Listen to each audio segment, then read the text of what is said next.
El 5, el 5, ¿qué tal? ¿Se salió en general o me dijeron que sí, ¿no? Más que el 4? ¿Alguno quiere contar Sí, su solución? lo más difícil igual era la justificación para mí. No El sé 5. si, claro. Sí, sí. ¿Quiere contar alguno su solución?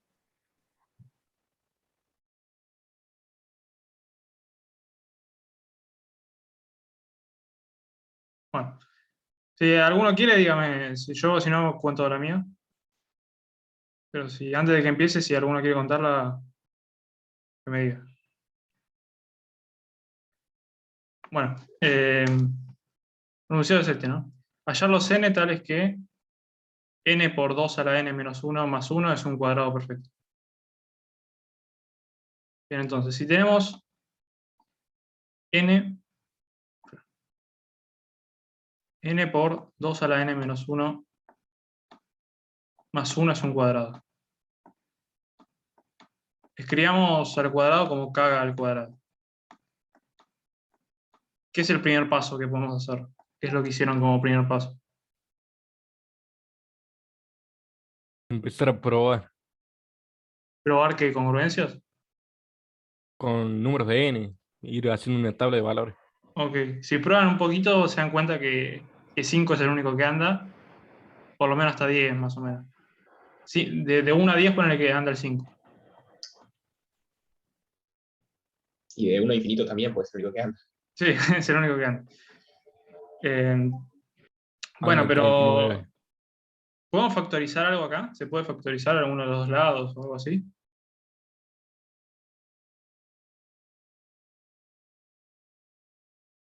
¿Qué necesitamos hacer para factorizar uno de los dos lados? Saber cuál es n. No, no es necesario. ¿Qué podemos hacer con este 1? Este 1 lo podemos pasar restando, ¿sí? Y si pasamos ese 1 restando, ya podemos factorizar el lado derecho, por diferencia de cuadrado. Siempre está bueno tener las cosas factorizadas de los dos lados si es posible. Si no es posible de los dos lados, está bueno tenerlo de un lado factorizado. Porque ahí uno puede empezar a trabajar con divisibilidad, ¿no? MCD, divisibilidad, todas esas cosas. Bueno, entonces tenemos así.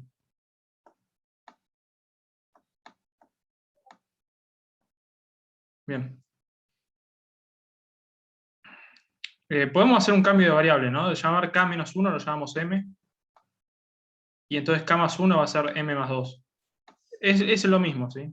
Pero por comodidad llamemos m a k menos 1. No estamos haciendo nada ahí, solamente un cambio de variable.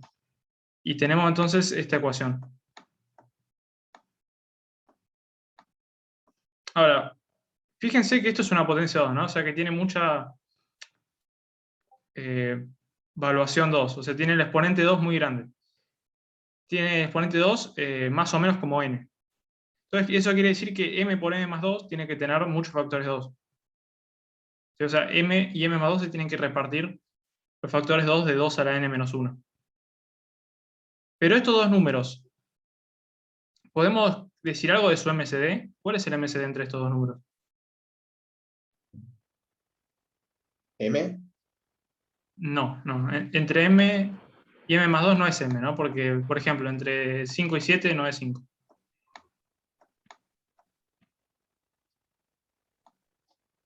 Entre m y m más 2, ¿cuál Dos, sería? Es 2 o dos. 1, ¿no? Dependiendo si m es par o impar. Pero bueno, m tiene que ser par porque el lado izquierdo es par.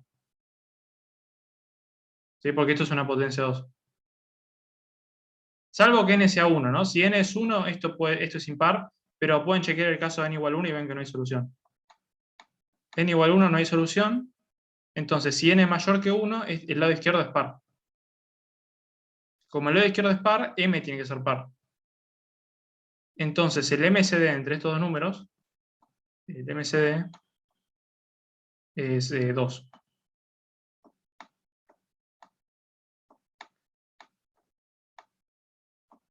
Sí, entonces en especial algunos de estos dos números, o sea, no pueden ser ambos múltiplos de 4, ¿no? porque el MC es 2. Si fuese unos 2 múltiplo de 4, el MC sería múltiplo de 4. Así que alguno de estos dos números es congruente a 2 módulo 4. M o M más 2, alguno de los dos, M o M más 2, es congruente a 2 módulo 4. Bien. Ahora, ambos números dividen a este de acá, ¿no? Tanto M como M más 2 dividen a N por 2 a la N menos 1.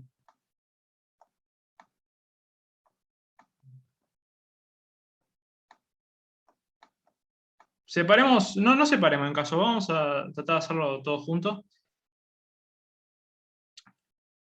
¿Qué pasa si M es el número que es congruente a 2 módulo 4?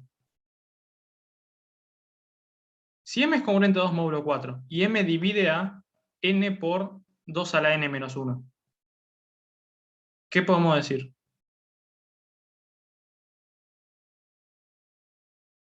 Es congruente a 2 módulo 4. ¿Se les ocurre algo que podamos hacer si tenemos esto? N por 2n a la menos 1 te queda igual a 2 en módulo 4 igual. Eh, no. No necesariamente. O sea, que un número sea múltiplo de otro congruente a 2 módulo 4 no quiere decir que sea congruente a 2 módulo 4. Ponerle, no sé, 24 es múltiplo de 6 y 24 no es congruente a 2 módulo 4.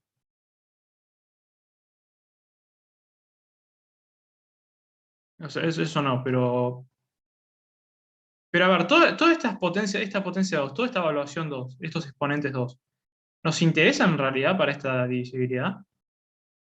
Tipo, M es un número que es congruente a 2 módulo 4. No me interesa que esta potencia 2 tenga tanto exponente 2.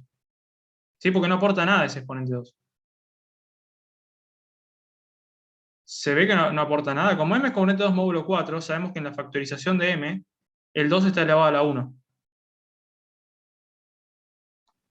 Entonces, no nos interesan todos estos que está de más en el exponente 2. ¿Eso se ve o quieren que entre más en detalle con eso? ¿Se No, entiende? no entiendo. Ok.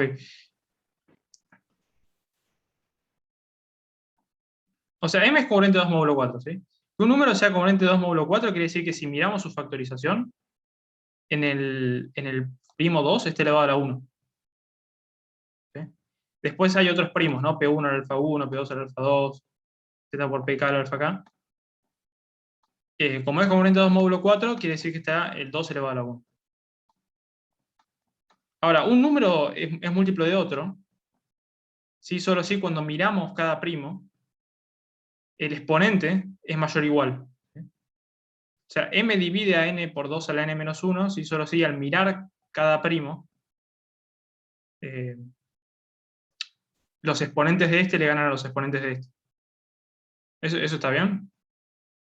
Eso es una forma de definir divisibilidad. Entonces, es obvio que este número de acá le va a ganar en exponente 2 a este de acá. Porque este tiene en exponente 2 n menos 1 y este tiene en exponente 2 un 1. Entonces, para que este número sea múltiplo de este, lo único que nos interesa son los otros primos. El 2 no nos interesa, porque ya con esto lo matamos. Y como este no aporta ningún otro primo más que 2,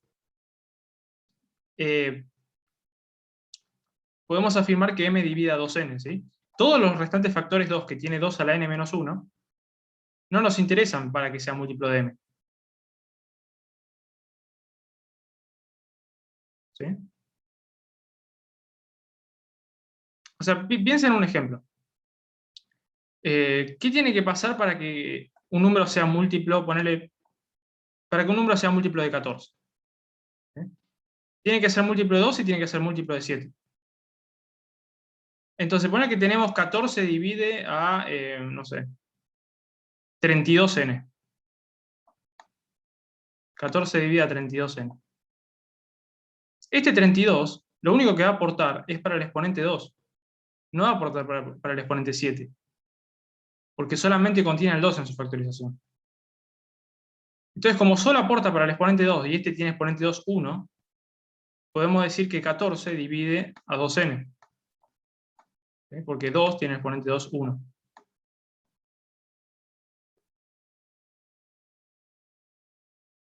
¿Ahora se entiende o no? ¿O todavía no? Sí, sí, sí. Entonces, bueno, tenemos que m divide a 2n.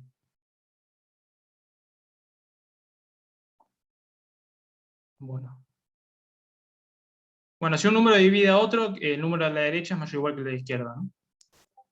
O sea, como m divide a 2n, lo voy a anotar de vuelta la ecuación, era n por 2 a la n menos 1, igual m por m más 2. Y habíamos dicho que n era un divisor de 2m.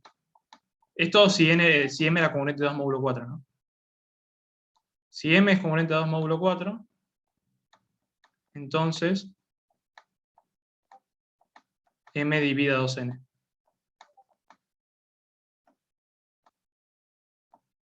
Bueno, y si m divide a 2n, lo que podemos afirmar es que m es menor o igual que 2n.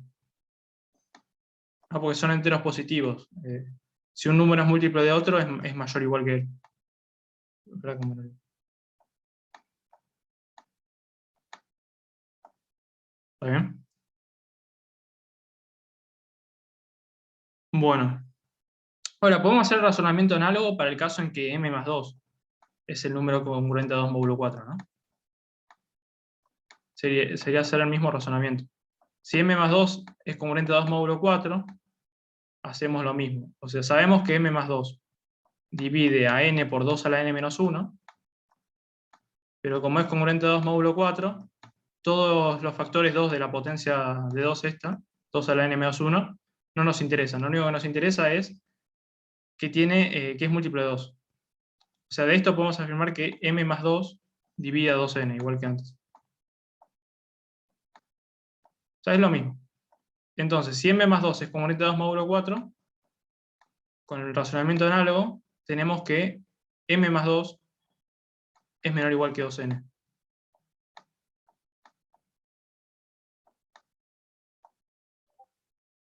¿Se ve que esto es lo mismo que lo anterior? Y pues es donde decía un m antes por un m más 2. Bueno, entonces, m o m más 2, alguno de los dos, era congruente a 2 módulo 4. Entonces, o bien pasa que m es menor o igual que 2n, o bien pasa que m más 2 es menor o igual que 2n. ¿Sí? Y si pasa alguna de estas dos cosas, lo que seguro vamos a poder afirmar es que m más 2 es menor o igual que... Perdón, es que m es menor o igual que 2n. ¿Sí? Porque si pasa esta, que m es menor o igual que 2n, m es menor o igual que 2n. Y si m más 2 es menor o igual que 2n, eso quiere decir que m es menor o igual que 2n menos 2. Pero si m es menor o igual que 2n menos 2, también es menor o igual que 2n. O sea que en cualquiera de los dos casos pasa esto.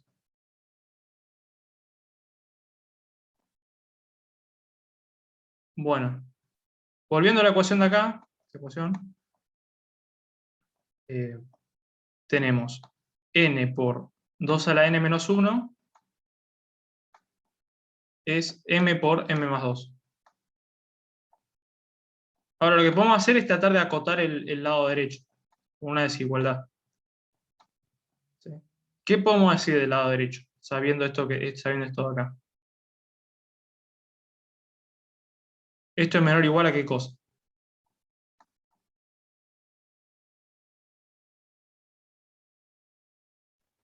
4n. 2n por 2n más 2. Claro. Y ahí nos quedó una desigualdad, ¿no? Nos quedó que n por 2 a la n más 1, perdón, a la menos 1, es menor o igual que 2n por 2n más 2. Y esto 2n por 2n más 2 es lo mismo que 4n por n más 1. ¿Sí? Entonces, llegamos a que n por 2 a la n menos 1 es menor o igual que 4n por n más 1. Ahora lo que podemos hacer es dividir por 4n de los dos lados. ¿Sí? Primero dividimos por n de los dos lados. No entendí por qué 2n por 2n más 2 es igual a 4n por n más 1. Ah, porque sacás factor común 2 de cada lado. ¿Sí? 2n más 2 es 2 por n más 1 y 2n es 2 por n. Entonces juntás los dos 2 y te queda el 4. Ah, sí, entendí. Bien, entonces te queda esto de acá, después dividís por n, dividís por 4. Entonces al dividir por 4 acá te queda un menos 3 en vez de un menos 1.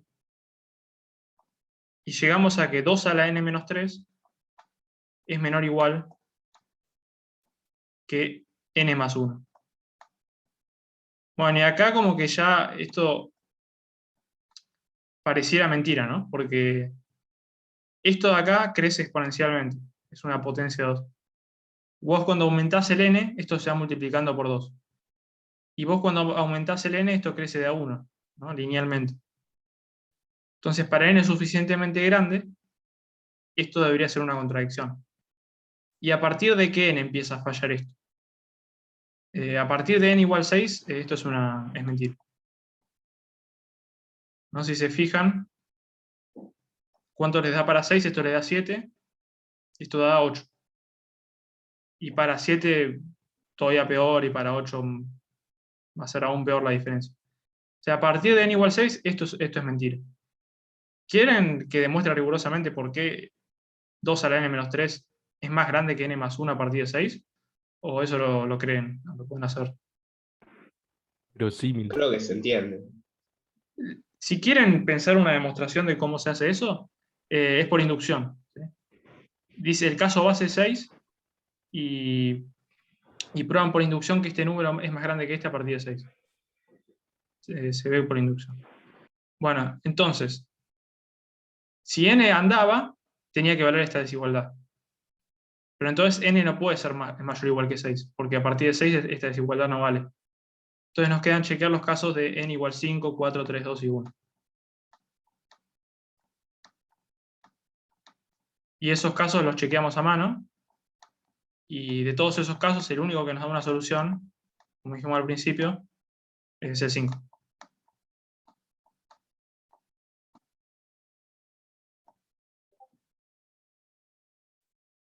Bueno, ¿alguna pregunta?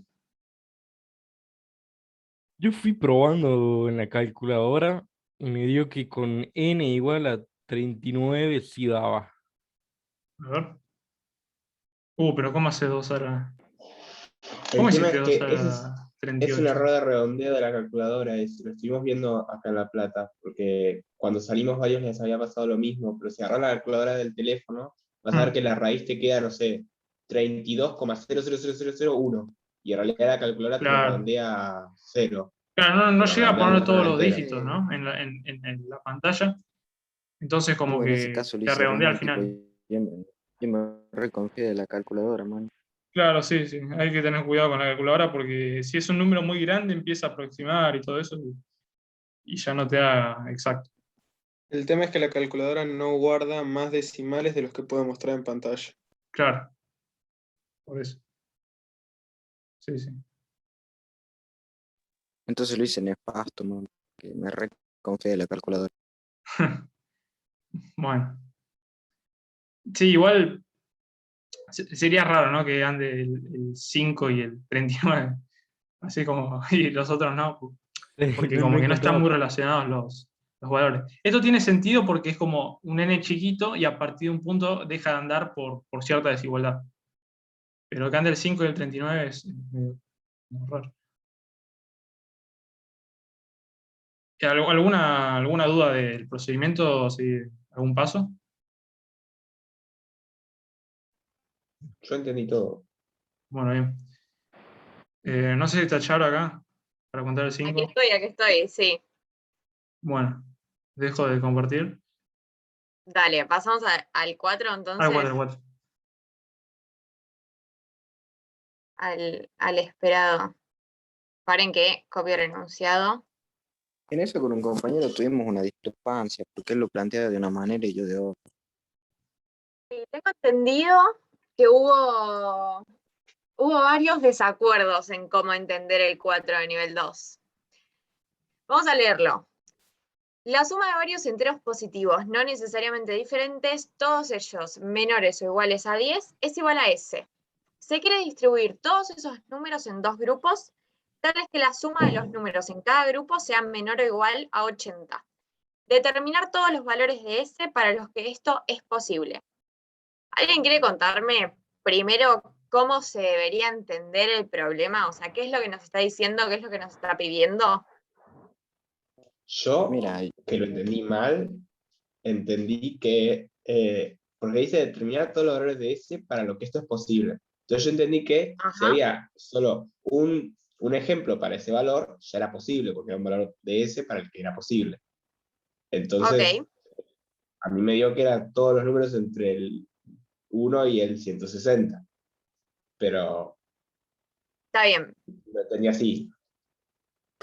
yo lo entendí como que tipo no era hasta el 160 justamente porque dice que se distribuyen entre los dos grupos, pero no explica cómo se distribuye, o sea, no da un orden en específico, por lo que se puede distribuir de cualquier manera. Y yo supongo que si al menos una de las maneras, no sé, 5 maneras es posible, pero hay una que no es posible, entonces ese ya no es válido.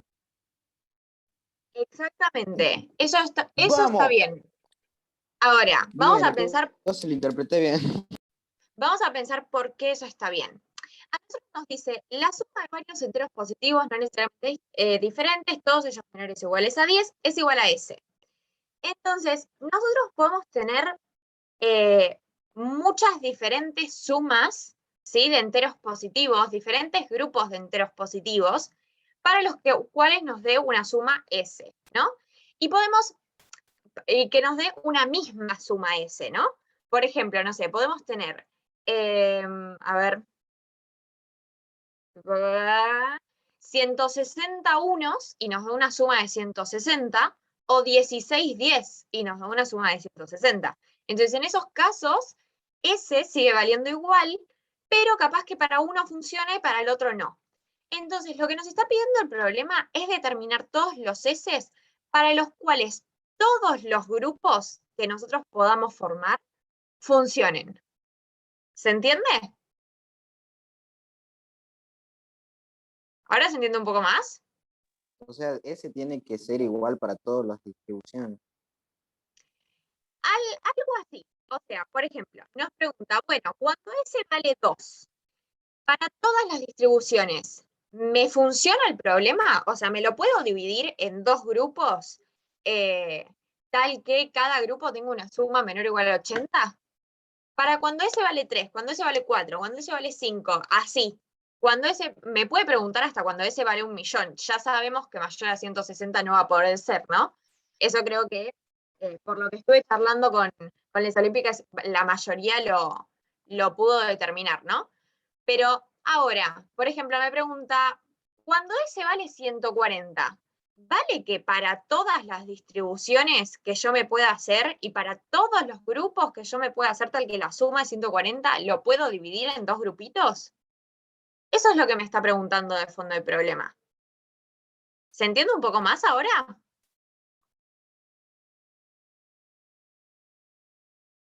Creo que la otra vez estaba mandando por chat y yo nunca lo leía. Ahora si mandan por chat, ok, la están mandando. Bien. ¿Se va entendiendo? ¿Se entiende? Sí, sí. Bien. Sí, sí. ¿Se les ocurre entonces, con este nuevo enunciado que tenemos, cómo lo podríamos arrancar? Para arrancar, si tenés cualquier número menor a 80, ya sabes que siempre, no importa cómo lo dividas, los grupos te van a dar menor o igual a 80, así que con ese entre 1 y 80 se prueba bastante rápido. Perfecto, ya ese simple hecho, tenemos que para los S menores o iguales a 80, tal como dijo, no sé por qué no me aparece el nombrecito, vamos a poder, ¿no? Porque, por ejemplo, nos podemos hacer un grupo con esa cantidad y un grupo con 0. Entonces, listo, se me cumple el enunciado. No me importa la distribución. ¿Se entiende cuál es la diferencia? No me importa cómo es la suma en este caso. Se cumple para todos. Se cumple para cualquier distribución que tengamos. Ok, genial. Para menores o iguales a 80, vale. Ya lo sabemos.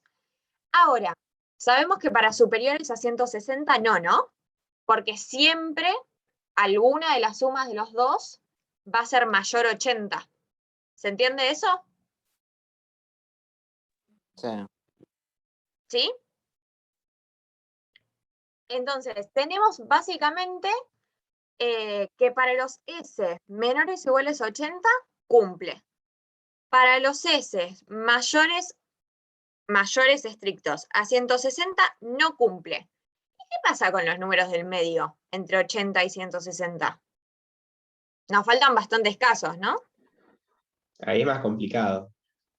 Es un poco más complicado. Pero bueno, vamos a pensar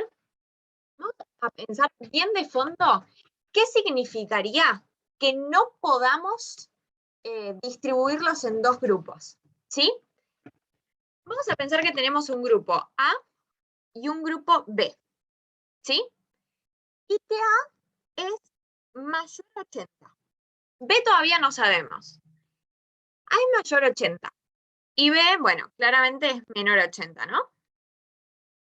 Ahora, voy a empezar a pasar numeritos de A a B hasta que llegue mi caso límite en el que para que no cumpla, para que no pueda cumplir, cuando pase un solo numerito de A a B, A me quede menor a 80 y B me quede mayor a 80.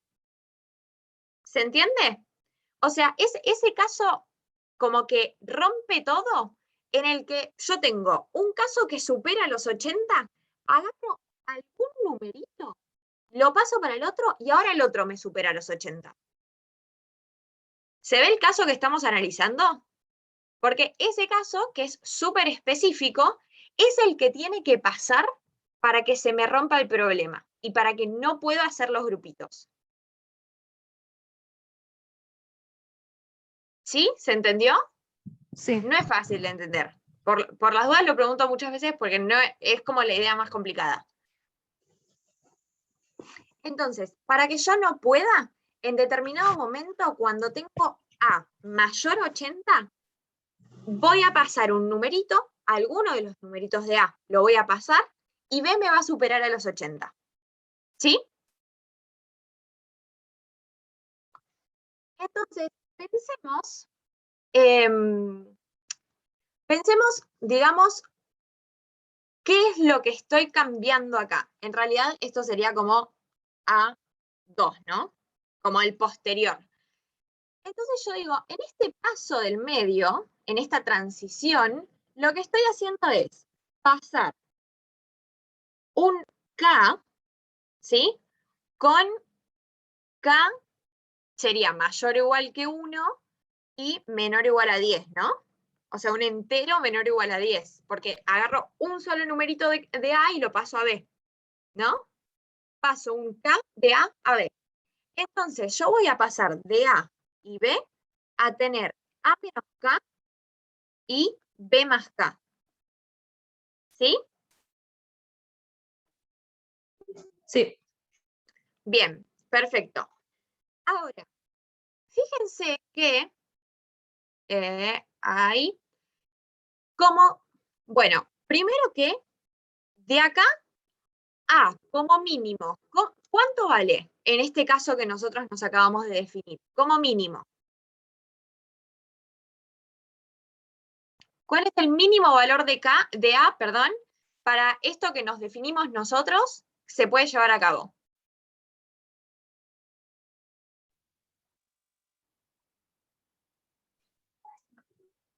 ¿De A1 o A2?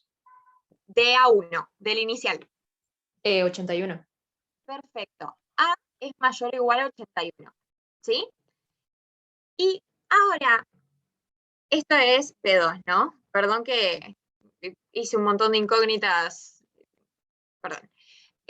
Ahora, B1, como mínimo, ¿cuánto vale? Como máximo 79. Como máximo 79 y como mínimo 71. 71. ¿Por qué 71? Y porque voy a pasar como máximo un 10. Exactamente. Como máximo, como muy máximo, mi K va a valer 10. ¿Sí? Entonces yo voy a tener que, esto de acá, yo necesito que me supere al 80, ¿no? Y como muy grande, K vale 10. ¿Sí?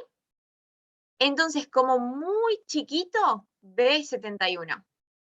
¿Se ve? Sí, sí. Voy a asumir que sí. Entonces, B es mayor o igual a 71. Entonces tenemos esas dos desigualdades. A es mayor o igual a 81 y B es mayor o igual a 71.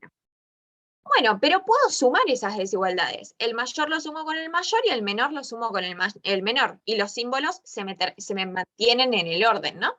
Entonces sumo esas desigualdades como si estuviese trabajando con ecuaciones, nada más que estoy trabajando con inecuaciones, y me queda que A más B es mayor o igual a ¿cuánto? 152. 152. ¿Esto qué nos está diciendo? Que para todos los valores menores a 152, dada cualquier distribución de números, yo lo voy a poder lograr. Porque nunca voy a poder llegar a este caso que me rompe todo, que es donde tengo un número mayor a 80, paso un numerito y el otro me supera 80. Y ese caso es el necesario para romper el problema. Entonces, con esto pudimos demostrar, a ver, lo voy a escribir.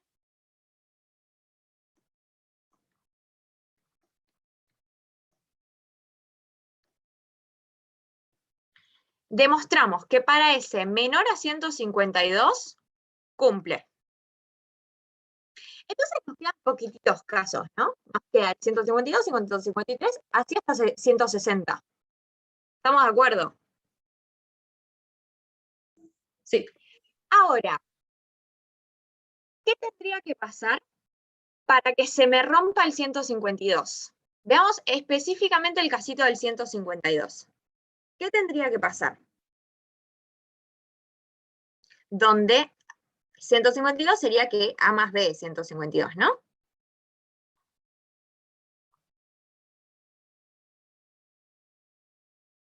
¿A cuánto tendría que valer? Ahí casi se me cae el celular. ¿A cuánto tendría que valer?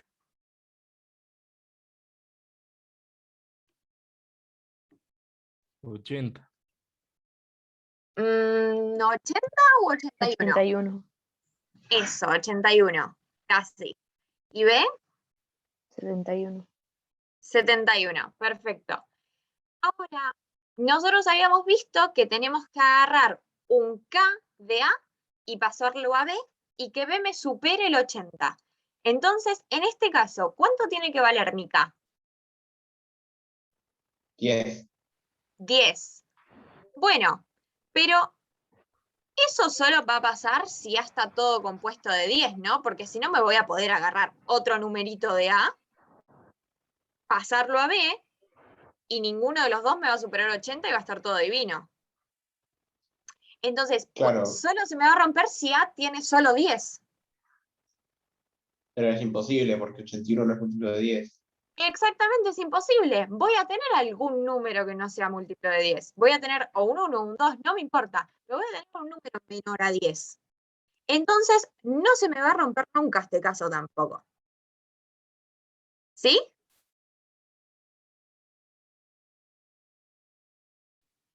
Sí, sí. Ok. Entonces, ahora no solo demostramos que para ese menor a 152 cumple, sino que demostramos que para ese menor igual a 152 cumple.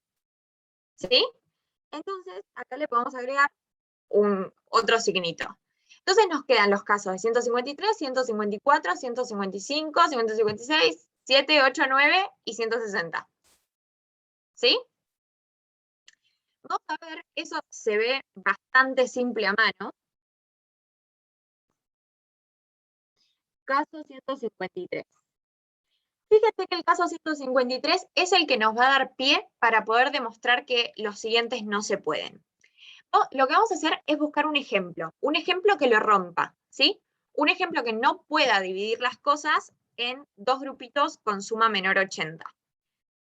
Caso 153, ¿qué voy a hacer? Un grupito, bueno, en realidad voy a mi S lo voy a conformar como la suma de 17 nueves. Entonces, 9 más 9 más 9 más bla, bla, bla, bla, bla, más 9, 17 veces.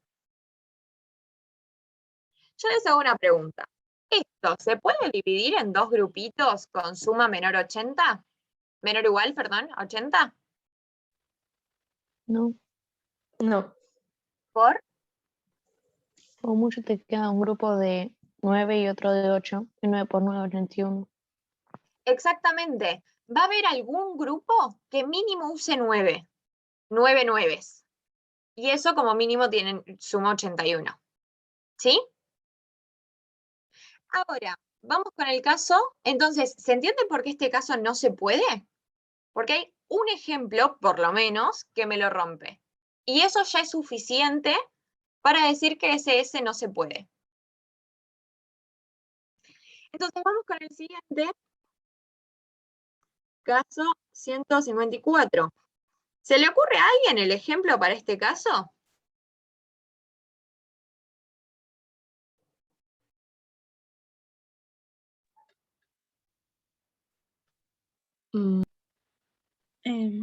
Se me ocurre que podría ser igual al de 153, pero además le sumas 1. Claro, ¿y eso O lo cambiar podrías el 9 dividir por en dos 10. grupos? Si ya el anterior no podías, esto medio que menos lo vas a poder dividir, ¿no? 17 veces más 1, ¿no?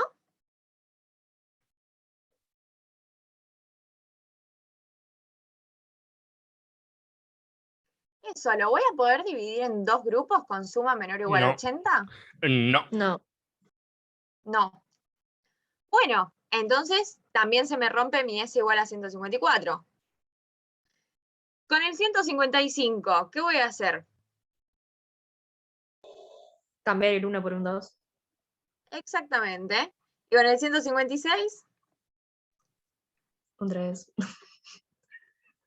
159, 160.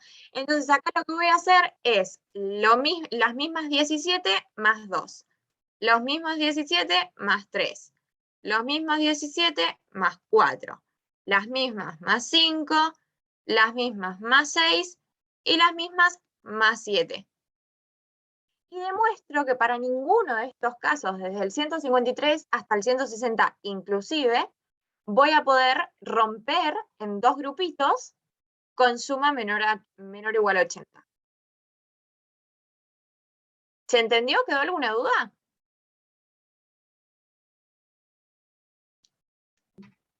¿Se entendió? Creo que no. Ok, bien, me conformo. Igualmente cualquier duda nos pueden preguntar también después. ¿Qué opinan ahora del problema? ¿Les parece un poquito más lindo? ¿Es un poco más entendible? Sí, si el enunciado hubiera estado más claro, hubiera sido lindo de resolver, pero pasaron Sí, cosas. estaba un poco raro redactado, pero bueno, como que había que darse máquina y tratar de entenderlo bien.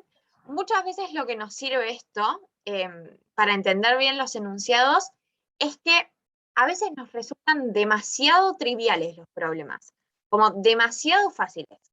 No sé, hubiese sido muy raro que S sea menor a 160 y listo, ¿no? Como que algo era raro, algo no cerraba, ¿no? Entonces ahí es cuando decimos como, ok, capaz que estamos entendiendo algo mal, capaz que nos está faltando algún dato. Eso es como bastante importante. Obviamente que si estamos seguros de nuestra solución, listo, joya. Pero si algo nos suena raro o algo por el estilo, es importante darnos unos 5 minutitos a ponernos a leer bien el enunciado y tratar de evacuar cualquier duda que podamos llegar a tener. Entonces, al final, ¿cuál es el valor máximo de ese? Cuidado que no nos preguntaba el valor máximo. Nos preguntaba determinar todos Sí, los valores de ¿cuáles S. eran? Del ¿Cuál 1, sería el máximo? digamos, sí, desde el 1 hasta el 152 inclusive. Me la mandé. ¿Sí? Bien, excelente entonces. Dejo de compartir. Bueno, Emi, todos pasamos tuyos. al 6. Al único e inigualable 6. Sí. ¿Alguno se le ocurrió el ejemplo en este problema? Hay un ejemplo, No. ¿no? Pero pensaron como tratando de demostrar por lo que no que- se podía. Por lo que escuché, creo que el ejemplo era un hexágono regular. Creo que no, pero capaz hay otro. Ah, yo estaba buscando hexágonos, qué triste. Sí, hexágonos. Yo también, posta. O Claro, sea, me como parece que si no hacías con un hexágonos, hexágono, pero te una daba que. red de ¿Cómo? hexágonos. Como que primero hice la división y como era 5, algo, como que tenía sentido buscar más o menos que la mayor tuviera 6 conexiones o algo así. Entonces como que mi primera idea fue, bueno, probemos qué pasa con una red de hexágonos regulares, pero no salió bien. Claro, Así si que vos después me hacías quedé con hexágonos, cada vértice tenía lo sumo grado 6, ¿no? Porque piensen como Sí. tener los 6 triángulos equiláteros, entonces cada vértice tiene grado 6, y en un grafo donde todo vértice tiene grado 6, la proporción entre aristas y vértices es 3. La que te daba el problema era de 5. Por eso ese ejemplo no andaba así. Yo también pensé en ese ejemplo. Y cuando descarté este dije, bueno, seguro no hay ejemplo. Y sí, había un ejemplo. Bueno. El ejemplo era un poquito distinto. La clave para el ejemplo era que si vos tenías una cierta cantidad de vértices y aristas en un momento, digamos, vos tenés tu grafo, ¿no? O sea, pensemos que dos vértices están unidos si el segmento que los une tiene la longitud correcta, ¿no? O sea, tiene una de estas longitudes que son las 1700. En ese caso decimos que los dos vértices están unidos. Eso va a ser una arista. Bueno, y después tenés los puntos y la arista. Ponle que tenés llamémoslo grafo. Tu grafo con vértices y aristas.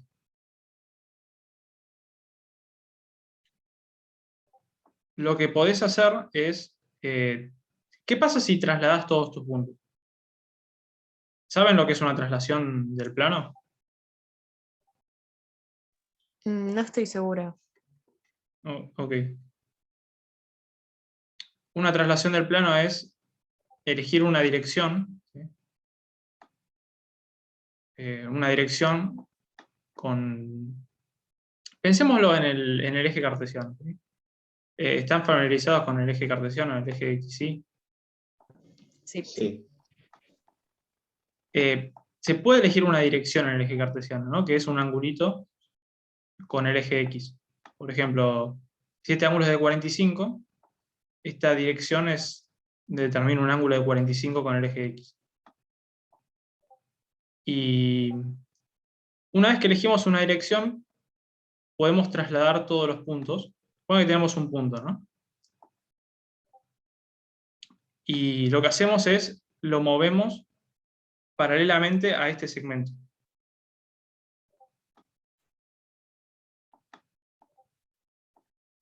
Entonces tomamos un segmento que sale del origen, que esto en realidad se llama un vector, que sale del origen y que está unido, uno en el origen y otro puntito más, digámosle P. Y entonces lo que hacemos a cada punto Q del plano, lo transformamos en un punto R, que es el que forma paralelogramo con estos 3. ¿Se entiende esto? O sea, tenemos un segmento acá, que es el que une el 0 con P. El punto Q lo transformamos en R, que es el que hace que esto sea un paralelogramo. Ok. Eso es una traslación. La forma que lo pueden pensar más intuitivamente es como mover el plano, ¿sí? Tipo, como hacer así. Es como moverlo un poquito para arriba en una dirección, o para abajo. ¿Sí? Y a todos los puntos los mueven igual. Bueno, si Q va a R, este punto va, bueno, no me sale muy paralelo, pero este punto va a este de acá. Este punto va a este de acá. Este punto a este de acá. Todos los moves en la misma dirección y en la misma longitud. Eso es una traslación. Y, bueno, ¿qué es lo interesante de las traslaciones? ¿Preservarán distancia las traslaciones? O sea, si yo tengo dos puntos, ¿sí? Y los traslado a los dos. Llamemos A y B a mis puntos, y los traslado a los dos. Y supongamos que obtengo dos puntos que los llamo A' y B'. ¿Valdrá que A' de prima es igual a AB? Sí. Sí, ¿no? Porque por definición es un paralelogramo. Y en un paralelogramo los opuestos valen lo mismo. O sea que las traslaciones mantienen distancia. Y bueno, también las traslaciones, esto lo digo como comentario, no es necesario en este problema, pero las traslaciones mantienen todo, mantienen ángulos, mandan circunferencias en circunferencias, mandan triángulos en triángulos, mantienen todo lo que se les ocurra, lo mantienen las traslaciones, porque pueden pensarlo como mover el plano en una cierta dirección. Bueno, entonces tenemos nuestro grafo, ¿no? Elijamos una dirección así en el plano. ¿Qué pasa si movemos todos los puntitos estos en esa dirección? Van a mantener la misma distancia. Pero, o Sí. sea, va a estar igual, pero más allá. Claro, vas a poner por acá. Están todos por acá. Y como que cada uno de estos, este es un P, va a ir a un punto P'. Si este es un Q, va a ir a un Q'. Y la distancia entre P y Q va a ser la misma que entre la de Q' y P'. Está bien. Entonces, lo que vamos a hacer es eso, trasladar los puntos. Y lo vamos a trasladar primero para un lado y después para el otro lado. Ahora vamos a ver cómo es eso. Bueno. Ponele que nosotros queremos mantener estos puntos y además los puntos trasladados. ¿Sí? O sea, queremos conservar los puntos que ya teníamos y agregar los que obtuvimos al trasladar. La longitud de la traslación, o sea, la magnitud de este segmento. ¿Cuál nos convendría que sea? Una de las distancias de 1700. De los 1700, ¿no? Porque si vos elegís la distancia de los 1700, entonces la distancia entre P y P', o sea, entre P y el punto que se transforma, va a ser una de estas distancias que queremos, ¿no? O sea, que va a aumentar la cantidad de aristas.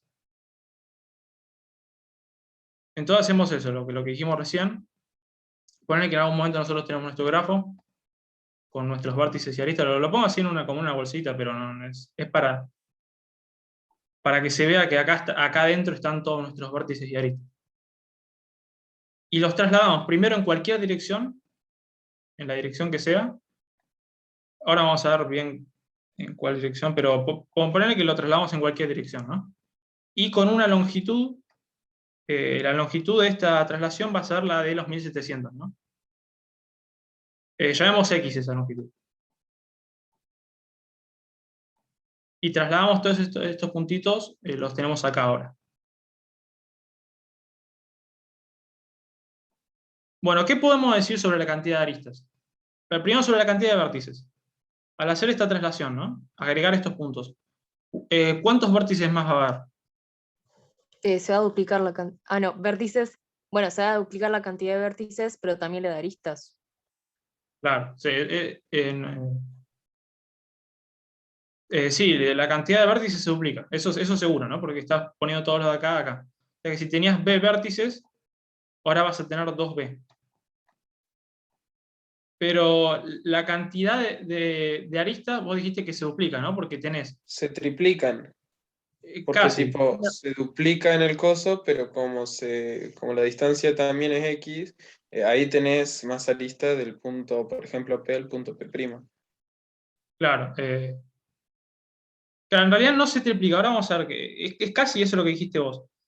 Fíjense, todas las aristas que estaban entre estos puntos de longitud X, las vas a tener acá, ¿no?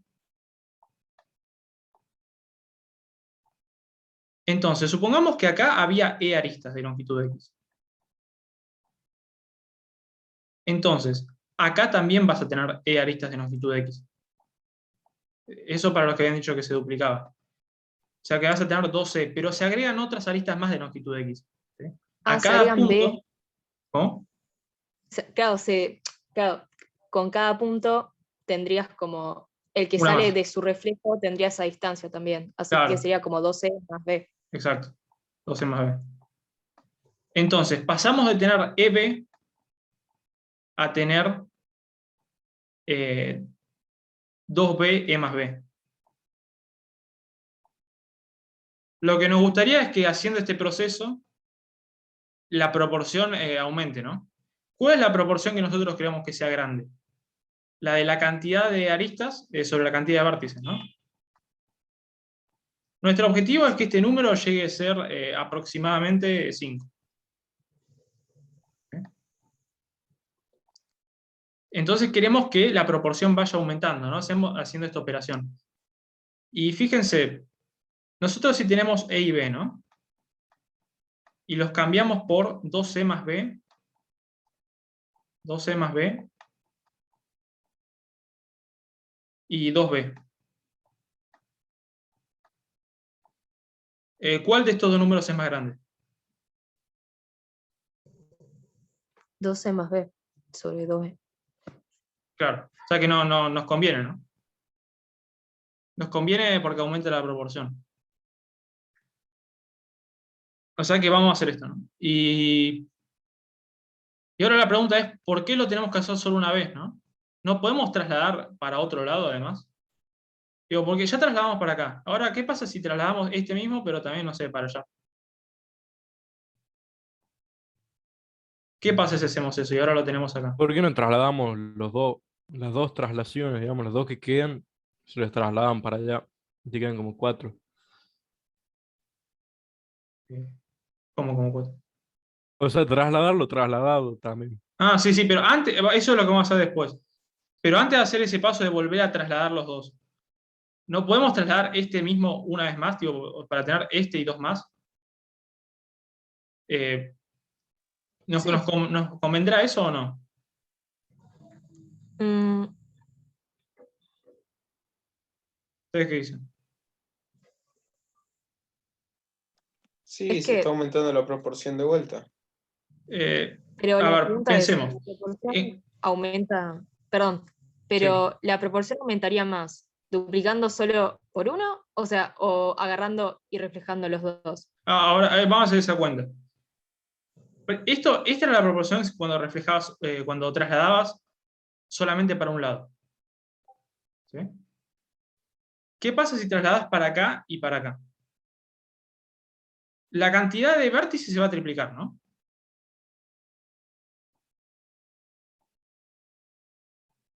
¿Y la cantidad de aristas cuánto va a ser? Se van a agregar E aristas acá, más las B aristas estas, ¿no? 2B, entonces. Claro, 3C más 2B. Ahora, ¿cuál de estos dos números es más grande?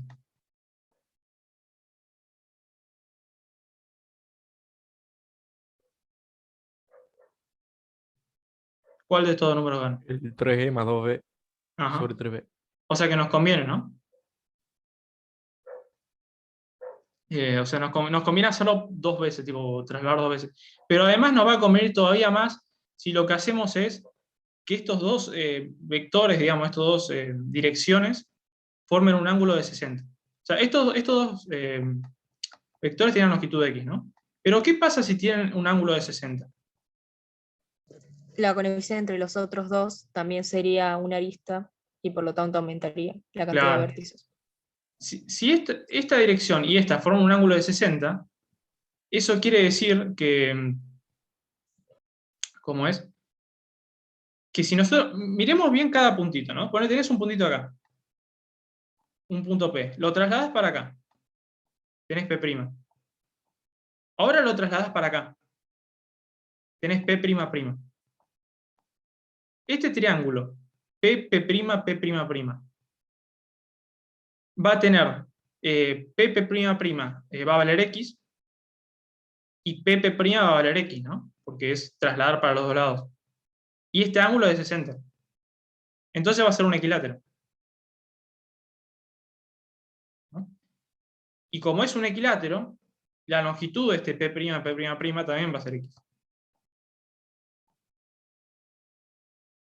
Entonces, ganaste B más, ¿no? Ganaste B más. En vez de ser 3A más 2B, es 3C más 3B. Sí. Y esto, bueno, esto es como lo mejor que puedo hacer. Porque si fíjese que si trasladan una vez más, trasladan para acá, estos no van a tener ninguna relación con estos. Y ya empezás a perder en la proporción. Esto es como lo mejor que puedes hacer. No es difícil de convencerse de eso, porque bueno, estos de acá y estos de acá ya no van a estar estas aristas unidas como estos dos. Entonces lo que vamos a hacer es el proceso que dijimos recién. Tenemos un grafo y lo triplicamos, primero trasladándolo para un cierto lugar y después trasladándolo para otro lugar que forma 60 grados con él. Bueno.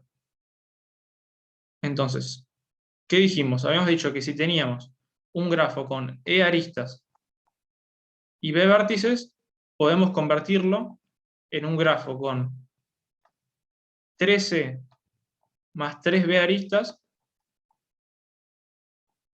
era 13 más 3B aristas y 3B vértices, ¿no?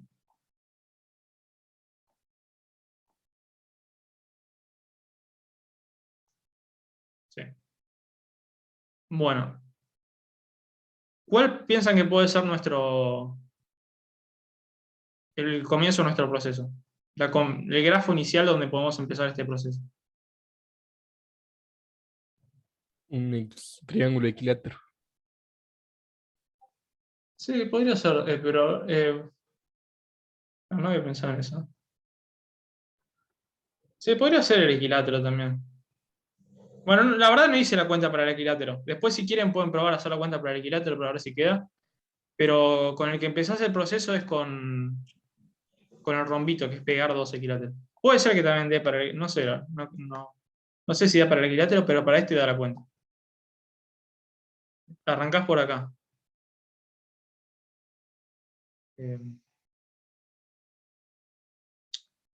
No, para el equilátero me parece que no te conviene mucho porque fíjate, acá tenés 5 aristas y 4 vértices, ¿no? Entonces, ¿cuánto es la proporción? 5 cuartos. Si arrancás con un equilátero, tenés 3 aristas y 3 vértices. Y la proporción es 1. ¿Sí? Te conviene arrancar por acá.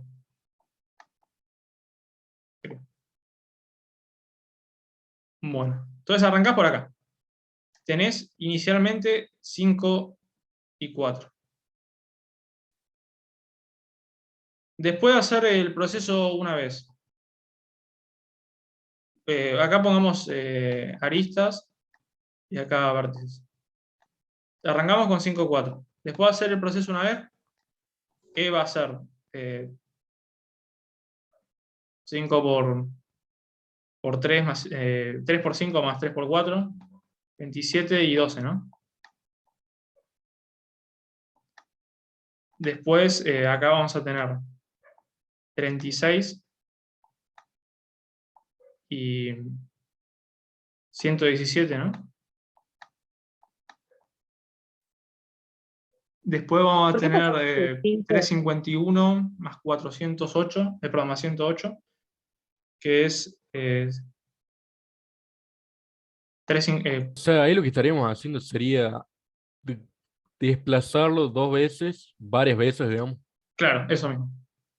Sí, como que yo dije que era lo que hacerlo una vez.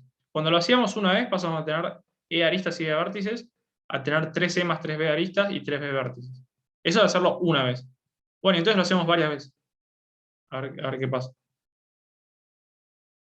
Bueno, después, si lo hacemos cuando tenemos 117 y 36, pasamos a tener 459 y 108. Y después de hacerlo de vuelta, pasamos a tener 324 y 1701. Entonces, después de hacerlo 4 veces, obtuvimos un grafo con 324 vértices y 1701 aristas. Entonces, ¿qué hacemos? Nosotros nos piden un grafo con 330 vértices. Entonces agregamos 6 vértices cualquiera en cualquier lado, para completar la cantidad de vértices. Ese grafo va a tener más de 1700 aristas iguales. O sea que encontramos un ejemplo. ¿Se entiende? Sí. Y una cosita sobre este ejemplo es que hay que tener cuidado con que cuando vayas haciendo este proceso, que viste que vos vas generando nuevos puntos cada vez que trasladás. Vos trasladás para acá y trasladás para allá. Y se te generan nuevos puntos. Hay que tener cuidado que esos nuevos puntos que te generan ya no estén marcados de antes. ¿Sí? Porque si no, no serían nuevos puntos. Hay que tener cuidado con eso. Pero igual no es un problema. Se arregla fácil. ¿Se entiende esto último que dije? ¿De dónde puede haber problemas? Sí, sí. O sea, te dejé claro. ¿Quieren que veamos por qué no hay problemas o lo quieren pensar después? No sé. Igual, ¿cuántas veces reflejamos para llegar a O sea, 1007? primero trasladamos 2 veces, ¿no? Tipo, la operación es trasladar para un lado y para otro. O sea, trasladamos 2 veces en cada paso y eso lo hacemos 4 veces.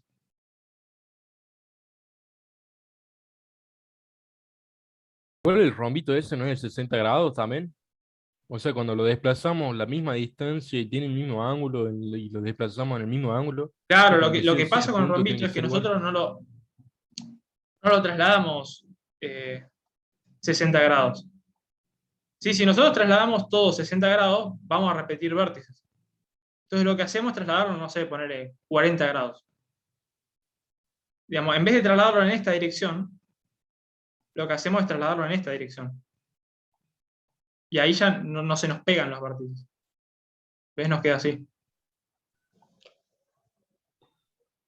Pero me queda la duda. Acá las cuentas las hicimos usando 3C más 3B porque eso solo pasaba cuando eran equiláteros. Eh, claro, lo que tiene que valer es que el ángulo entre esta dirección y esta dirección sea 60.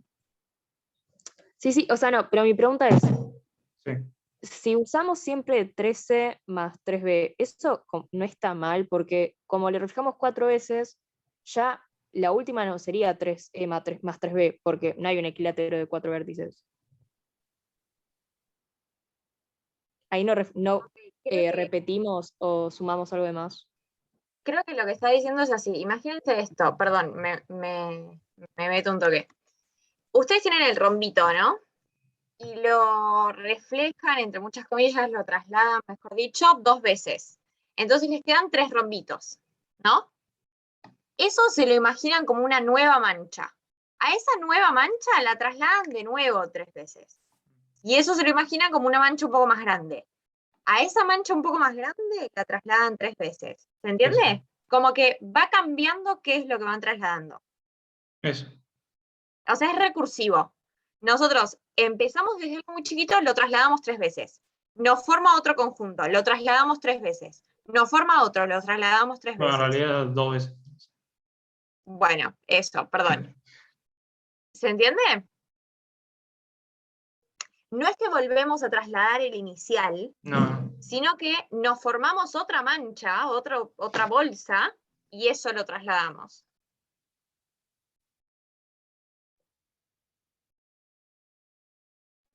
Por ejemplo, a ver, podemos arrancar desde el principio. Si quieren, podemos ver los primeros pasos. Tenemos el rombo, ¿no? Primero lo queremos trasladar 2 veces.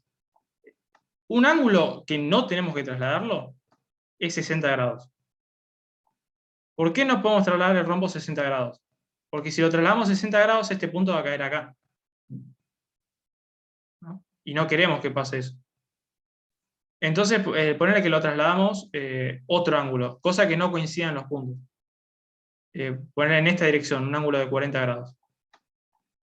Entonces, este punto va a caer acá, este punto va a caer acá, este punto va a caer acá, y este acá. Ahora, como para este lado trasladamos 40 grados, lo que hacemos es trasladar para allá 100 grados, ¿no? Si esto era 40, queríamos que las dos direcciones formen un ángulo de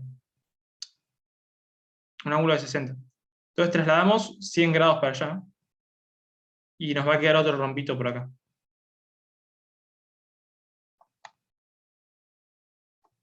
Y tenemos 3 rombitos. Ahora que tenemos 3 rombitos, como que este va a ser nuestro grafo.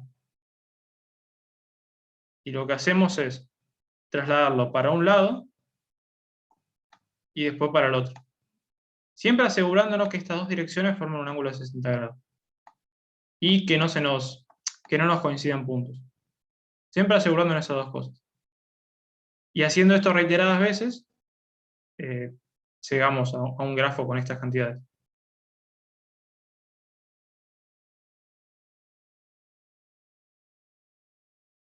Bueno. ¿Se entiende o sigue sin estar claro? Sí, sí. Ok. Pero me queda una duda, porque como si tengo que reflejar cosas, ¿cómo me aseguro de que no se superpongan puntos? No sé cómo se demuestra eso, digamos. Está bien. Bueno, lo digo.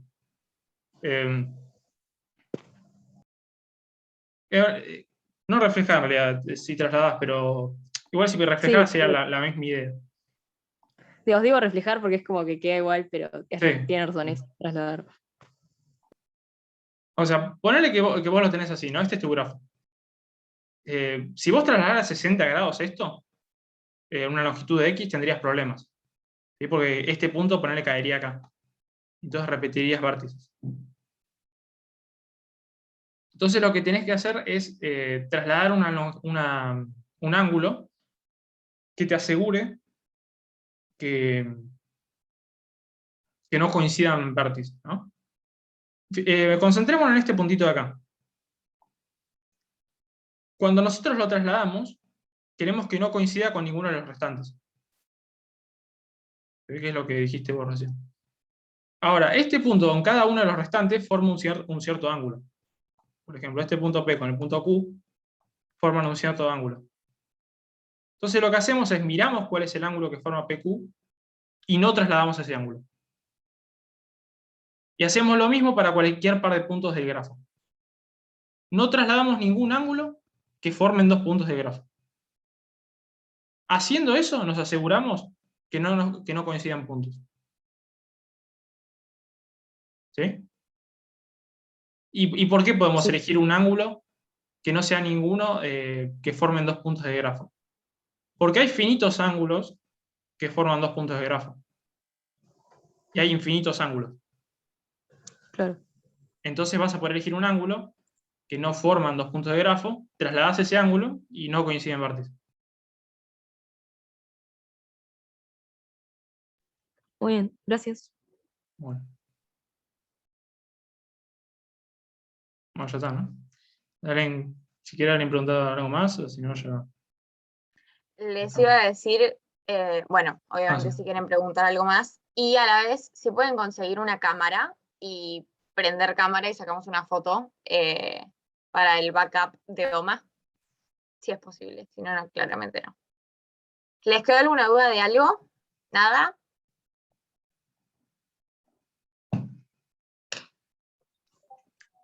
Creo que no. No fue fácil la prueba de hoy. Fue un poco bastante difícil. más áspera que la de ayer. Sí. O sea, el 6 y el 3 parecidos en la dificultad del ejemplo. Y el 5 parece que es más difícil que el 2 de ayer. Sí, el 5 era heavy. Y el 4 es más difícil que el 1 de ayer. El 4 era difícil de entender. O sea, Sí. sí. Tenía como esas complicaciones.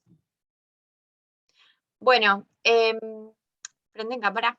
¿Pueden prender cámara? Ah, ya son los pocos. Sí, somos pocos, pero bueno. Igual no se nos hizo muy larga. Fue cortita. No haré 20. Sí, está bien. Es más o menos.